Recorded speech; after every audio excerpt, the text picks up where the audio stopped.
Bentornati sul canale dalla Fara e da Fuz. Oggi un contenuto un po' diverso dal solito. Sono davanti al Museo Archeologico Nazionale di Cividale, che come vedete è ancora in ristrutturazione, è visitabile, ma ormai da molto tempo sta subendo una ristrutturazione fondante che ne cambierà anche l'aspetto delle esposizioni.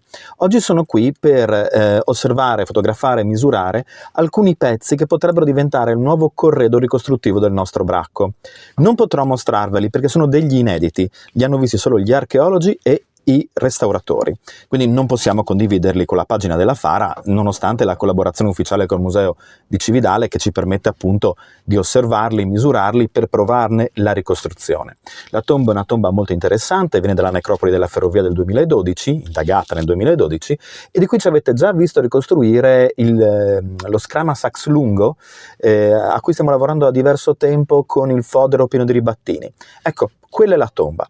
Non potendo mostrarvi questi pezzi, ci dedicheremo ad analizzare alcuni pezzi simili a quelli che andremo a ricostruire e che sono già esposti. Quindi una visita furvie, come si direbbe in friulano, al Museo Archeologico Nazionale di Cividale. Mandi!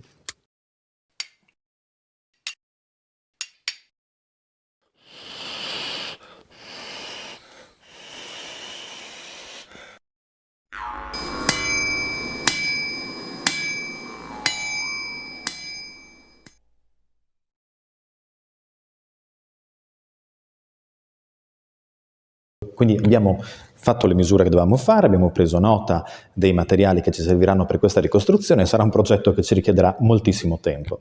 Come promesso, però, vi mostriamo alcuni elementi che potrebbero ricordare quelli di questa tomba. In realtà questa tomba l'abbiamo scelta come ricostruzione perché è particolarmente interessante per alcune specifiche che nei mesi vi racconteremo. Ma è una tomba maschile e come tale ha quegli elementi che caratterizzano il corredo maschile longobardo. In primo luogo siamo di fronte a uno scramasax di proporzioni decisamente ragguardevoli, uno scramasax che diventa quasi una semispada, come è tipico del VII secolo. Qui alle nostre spalle abbiamo dei vecchi rinvenimenti cividalesi che mostrano appunto come nel VII secolo questi scramasax, che originariamente hanno proporzioni piuttosto limitate, sono dei coltellacci da scontro ravvicinato, diventino un adatto sostituto delle spade, probabilmente perché in quello stesso periodo la forbice sociale all'interno della popolazione longobarda andava divaricandosi e quindi non tutti potevano più permettersi le costosissime spade in pseudo damasco e quindi un buon sax con delle buone proporzioni poteva essere utilizzato in maniera quasi altrettanto efficace, ma con un costo molto inferiore, perché avendo un unico tagliente e una schiena molto grossa, non necessitava di quella complicatissima tecnica di realizzazione che noi oggi chiamiamo pseudo damasco, che alleggeriva la lama e al contempo forniva elasticità.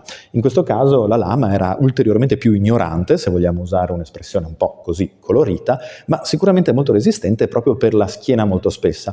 Il sax poteva essere in monoacciaio oppure con un acciaio più duro saldato solo sul filo della lama, conseguentemente con una lavorazione incredibilmente più semplice di quella della spata in pseudo damasco.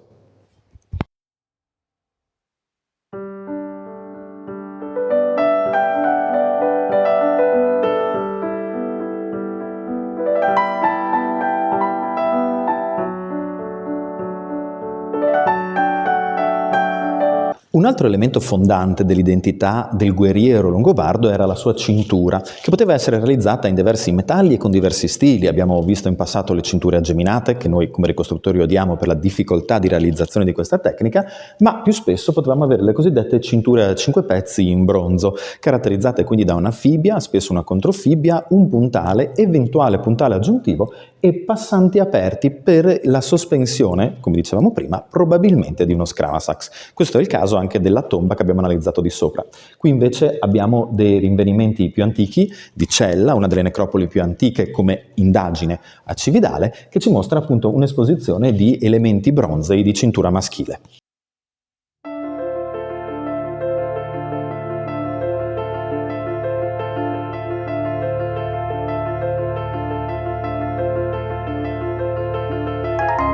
Nella tomba di un guerriero ovviamente non poteva mancare la lancia. In questo caso la punta è differente da quella che abbiamo appena analizzato al piano di sopra, ma in questo reperto proveniente dalla necropoli di Gallo, tra l'altro un toponimo molto interessante che nulla ha a che fare con il Gallo pennuto, ecco che si mantiene una parte anche dell'asta in legno, un episodio non rarissimo ma sempre molto interessante perché ci mostra come erano realizzate le aste delle lance e soprattutto come in alcuni casi queste aste venissero defunzionalizzate al momento della sepoltura, riportando ancora i segni di taglio da ascia proprio sulla parte terminale del legno.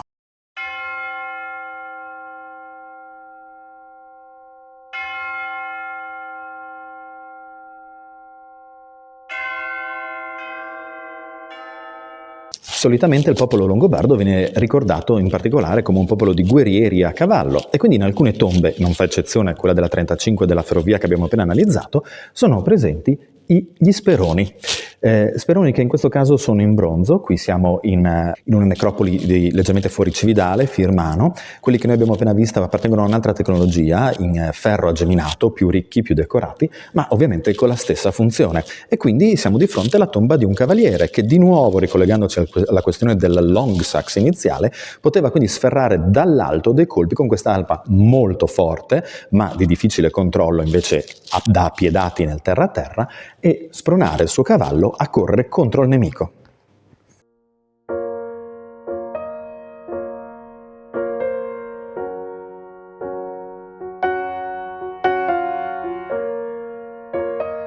Elemento anch'esso immancabile nella tomba di un guerriero di medio o alto rango è l'umbone dello scudo, cioè la protezione che andava a proteggere la mano, dove la targa di legno aveva un foro per poter afferrare lo scudo stesso.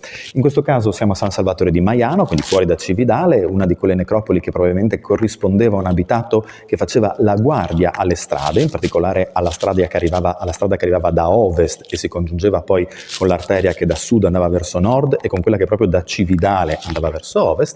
Ecco, qui abbiamo un bellissimo scudo decorato, un umbone cosiddetto da parata. Non è il caso di quello che abbiamo appena analizzato, che però ha dei ribattini molto interessanti che speriamo di mostrarvi presto. In questa stessa teca, peraltro, sono conservati altri due speroni, in questo caso in ferro aggeminato, quindi ve li mostriamo, più simili a quelli che vi mostreremo, speriamo, nel prossimo futuro.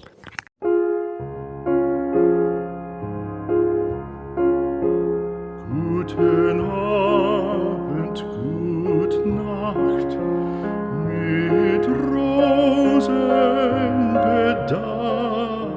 Per la chiusura del video ci spostiamo nei pressi della tomba del cosiddetto Duca Gisulfo, una tomba originariamente indicata alla fine dell'Ottocento come quella del primo duca di Cividale, rivelatosi in realtà un falso nell'attribuzione. È una vera tomba probabilmente di livello ducale, essendo stata trovata in un'arca all'interno di quello che era un palazzo al centro della città di Cividale, ma il corredo si fa risalire in realtà al VII secolo, quindi non siamo di fronte a Gisulfo I, potremmo essere di fronte ad esempio a Gisulfo II, morto nella famosa sortita Tavara. Il corredo è molto bello, troviamo di nuovo un umbone da parata decorato, troviamo degli speroni decorati, una punta di lancia, i numerosi ribattini, elementi di pagliuzze d'oro dell'abito o della copertura dell'inumato, un anello e una crocetta aurea, crocetta presente anche nella tomba che abbiamo visto oggi. Bene. Questi piccoli scorci del Museo Archeologico Nazionale di Cividale sono pensati per invogliarvi a venire a visitarlo. Mi raccomando, fateci sapere nei commenti se avete in programma di venire a farlo, ne vale assolutamente la pena, è il museo più antico e più importante sui Longobardi che potete trovare in Italia. Certo c'è il Museo dell'Alto Medioevo a Roma, ma non è così antico e non è così focalizzato sul territorio. Date uno sguardo a queste poche immagini di oggi, immaginate quanto c'è ancora nei magazzini e quanto potremo finalmente vedere con la nuova esposizione della necropoli della Ferrovia del 2012, che nei prossimi anni dovrebbe avere finalmente luogo nelle sale rinnovate del nostro splendido museo. Alla prossima e mandi!